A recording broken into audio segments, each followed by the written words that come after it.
आम्ही अतिक्रमण उठवू, तर मग ते सर्वसामान्यांचं काय? गरज सर्व वैद्य मरो ही म्हण खूप प्रसिद्ध आहे.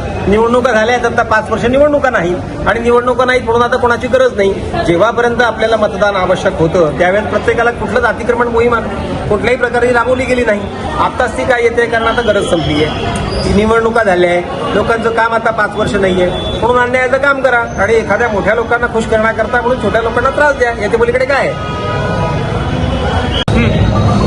आयुक्त आपले महापौर यांनी काही 2-3 दिवसापासून अतिक्रमण मोहीम चालू केलेली आहे. ते पूर्णपणे जळगाव शहरातले जे अतिक्रमण ते काढण्यात येणार आहे.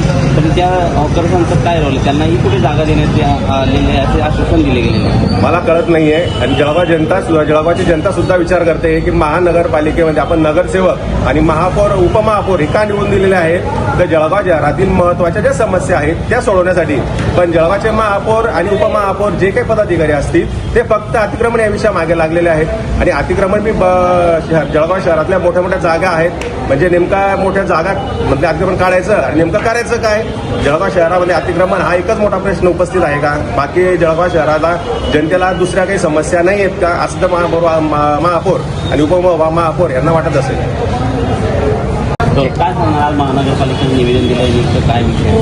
जळगाव शहरामध्ये गेले कित्येक दिवसापासून महानगरपालिकेचे कर्मचारी हे दुटप्पी भूमिका अतिक्रमणबाबत वापरत आहेत.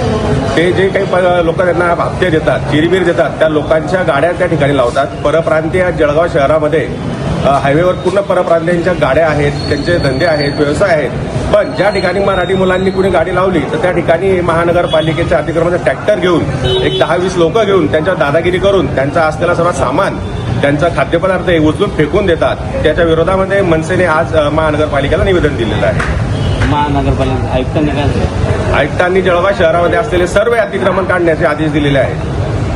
नाव आणि विनोद शंकर शिंदे, महानगराध्यक्ष जळगाव.